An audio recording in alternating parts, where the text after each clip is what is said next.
Thank you, Catherine. Taulapapa and greetings from Samoa and also the Isles of the Pacific.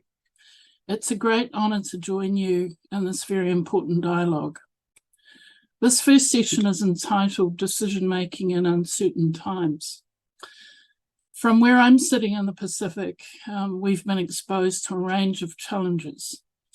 Political instability, a lack of means to ensure economic self-sufficiency, and the impact of natural disasters. Now, however, we are watching the waters of our beloved Pacific lapping up at our doorsteps. And we ask ourselves, culturally, spiritually, religiously, practically, who are we without our land? And so this session is both timely and critical. I'd like to first introduce our first thought leader, Professor Baroness Susan Greenfield, or Lady Greenfield, who is known to all of you. She is a neuroscientist, a writer and broadcaster. She's published over 200 papers in peer-reviewed journals. She studied for her undergraduate and doctoral degrees at Oxford University and then held research fellowships at the Collège de France in Paris, NYU Medical Center in New York, and at Melbourne University. She also has received 32 honorary degrees from universities around the world.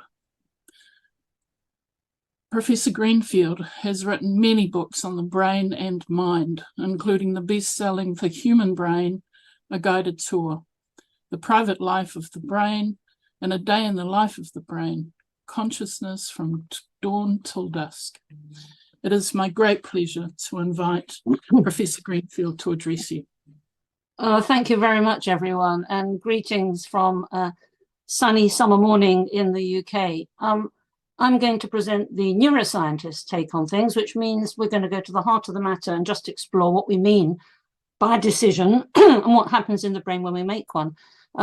You have to first, of course, clarify what we mean by decisions. And the simplest idea is that they're binary go, no-go decisions imposed externally. You have a tiger coming at you and you have to make the choice whether you're going to run away or try and shoot the tiger. That then suggests that the brain could work in a sort of digital way. And that is getting increasing favor with a lot of people. We've just heard about the exponential growth in everything, including computing. And there's many. Most notably, I'll name names, Ray Kurzweil, for example, who thinks that any day soon the computers will take over. They'll have much more computational power than the human brain and will be merely kind of household pets if we're lucky.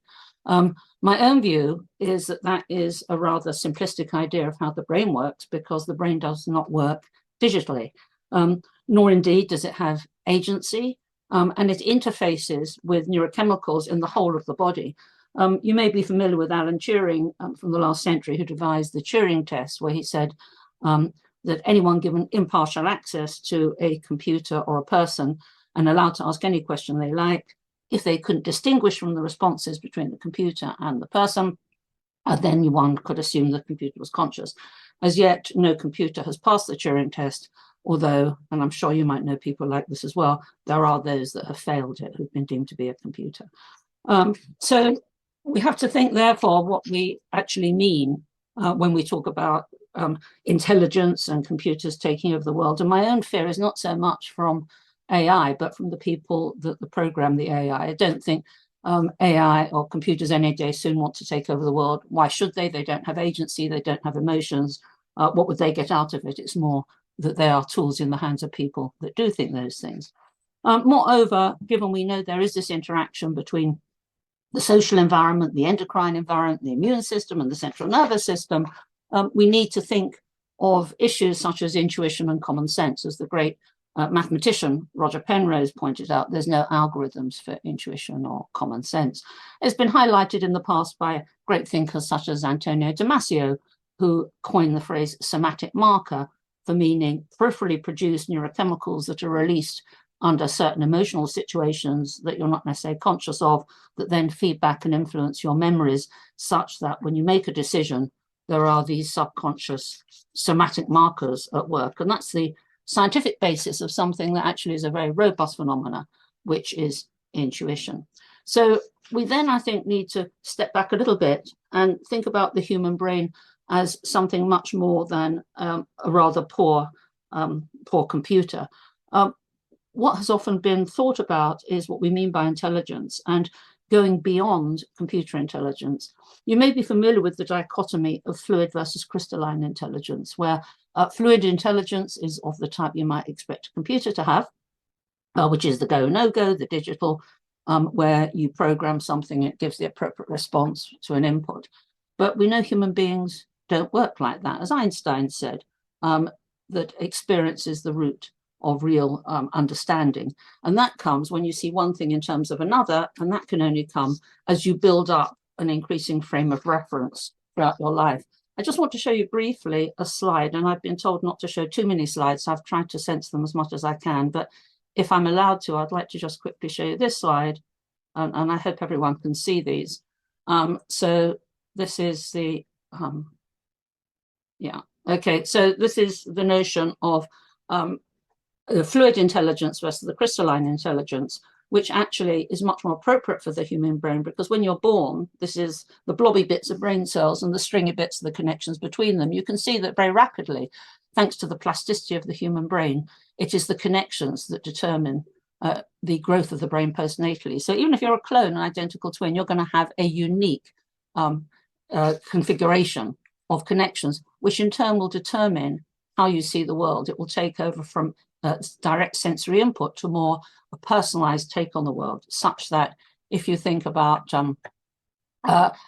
Alzheimer's, you can see that these branches, which in turn facilitate the growth of the connections, how if you are a victim of Alzheimer's disease, and that is a disease of older age, it's not a disease, it's not a natural consequence of aging, you can see that what will happen is you have less capacity to make associations, and therefore you'll recapitulate childhood, such that if you see something like this, it won't mean anything in the way that it won't mean anything to a child either. I'm now going to stop sharing, because that's just to illustrate how important connectivity is. I would submit that that is not present with computers, and therefore, because they don't have agency, because they don't have a personalized network system built up over a lifetime, and because they're not interfaced with other inputs from the rest of the body, that they are not the threat. It's the people that are building them that are the threat, I would suggest. Moving on, another very important issue then, if we're thinking about age and how age can be important to making decisions, I'll show you another slide. There's something called the prefrontal cortex, which, let me just show you this, share. Okay, so the prefrontal cortex is the signature, if you like, of the human brain. So just show this. Okay, so you can see that in evolution, it's very much the signature of the human brain, and as often happens in biology, ontogeny, that's to say individual development, reflects phylogeny, that's to say evolution, and this only comes on in late teenage years, early 20s. And why it's interesting, not only is it something that is the hallmark of the adult brain, but a chemical called dopamine, that I'm sure you've all heard of, will inhibit it. Now, dopamine has been associated with being very excited, with drugs of addiction, and therefore with reward and pleasure. And what's really interesting about that is that we often can put ourselves in those kind of scenarios. So there's two basic modes of the human brain, one that we can call feeling, where the prefrontal cortex is not functioning. This is dominated by inputs, by strong senses. You're living in the moment. External stimuli are dominant. The world has little meaning. Think of the wedding ring as a small child. You have a reduced sense of self. Think of a small child. It's not developed. You have no time or space reference. And compare that with when the prefrontal cortex is activated in the adult, where we have a cognitive take on the world. You now have a past, a present, and a future, because you've got all those connections. Internal stimuli are dominant. Think of the wedding ring. The world has a personalized meaning. You have a strong sense of identity, of course, of who you are, because it's your individual life story. You know exactly how your life is mapped out in time-space episodes. And what's really interesting is that what characterizes the immature brain is it's the biggest surge of dopamine you'll ever had, and that declines. So you have a kind of push-pull arrangement with adults, in that you have a very active prefrontal cortex and less dopamine, whereas in this other scenario, you have large amounts of dopamine, which would inhibit a brain area, which is anyway underdeveloped. And what's interesting is we pay money and do things to go to this other world, to have wine, women, and strong drugs and sex and rock and roll, to live in a world where we have a sensational time. So I think that there are very many issues that will pertain to the neuroscience of decision making. First, we need to define what we mean by a decision, because there's a big difference between a tiger coming at you or you deciding what you want to do with your life. We need to think about how the brain doesn't function as a computer. And the key factors that mean it doesn't and that will be relevant are your age, how active is your prefrontal cortex, your personal past experiences, which are unique to you, even though there's 100,000 years we've stalked the planet, and momentary arousal states, such as the availability of dopamine. So these chronic and acute factors will determine the balance at any one time between what we could loosely call thought and emotion. And as you can see from my emphasis here, will thus play into what kind of decision you're going to make. Okay, so that's the scamper through neuroscience, probably the fastest ever neuroscience course you'll ever have on decision making. Thank you very much.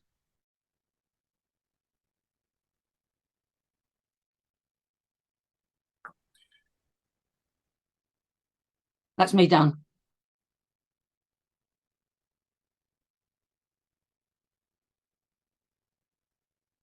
Brenda, you're on mute, I think.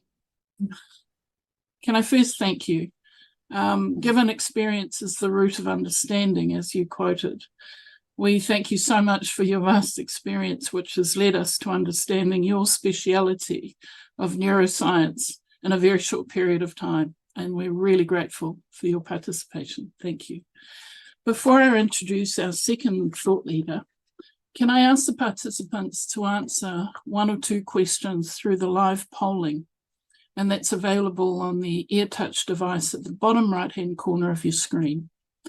To do this would be really helpful in terms of future planning, but also the impact of today's thought leaders on the matter at hand. It now gives me great pleasure to introduce Professor Saul Perlmutter, who is the 2011 Nobel Laureate, sharing the prize in physics for the discovery of the accelerating expansion of the universe. He is a professor of physics at the University of California, Berkeley, where he holds the Franklin W. and Karen Weber Darby Chair and is a senior scientist at the Lawrence Berkeley National Laboratory. He is the leader of the International Supernova Cosmology Project and director of the Berkeley Institute for Data Science and executive director of the Berkeley Center for Cosmological Physics. His undergraduate degree was from Harvard and his PhD from UC Berkeley. In addition to other awards and honors, he is a member of the National Academy of Sciences and the American Academy of Arts and Sciences and a fellow of the American Physical Society and the American Association for the Advancement of Science. Professor Perlmutter has also written popular articles and has appeared in various PBS, Discovery Channel, and BBC documentaries.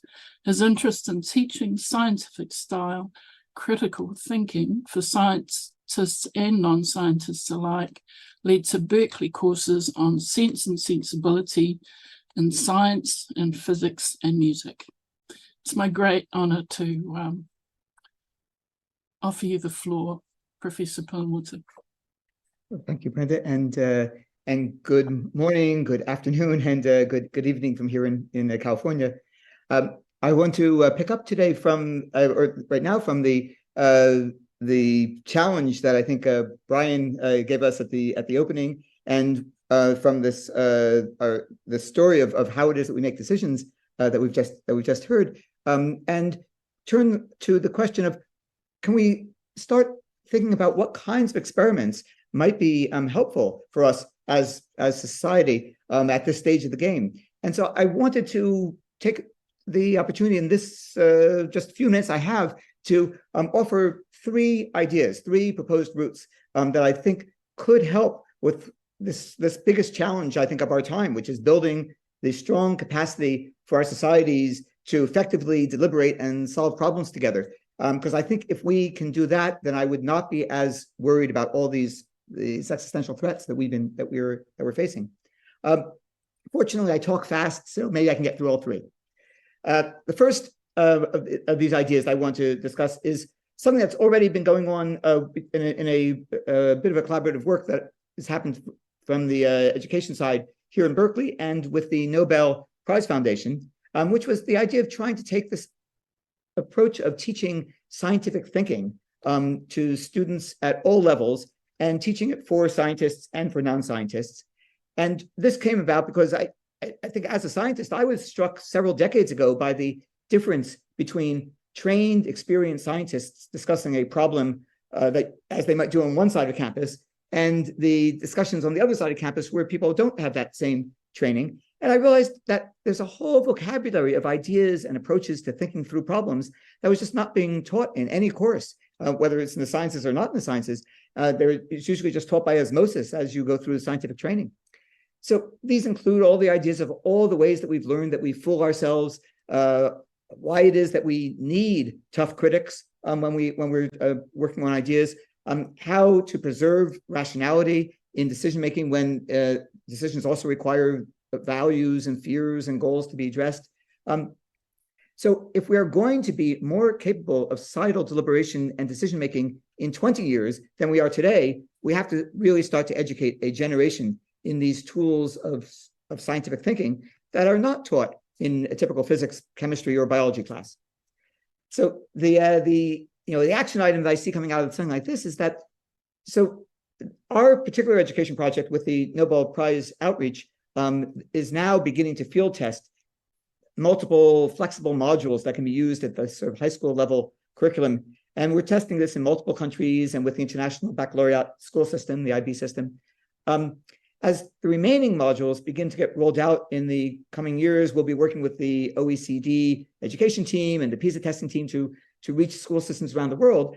And so it's really not too early to start asking about other participants in this. And I could easily imagine that in this kind of conversation today, there'd be some interest in Australian routes to support and uptake this kind of work and looking at this style of scientific thinking education in the context of the Australian Department of Education's F through 10 curriculum or the senior secondary curriculum. So it seems like that might be an interesting way to take this up in the local context.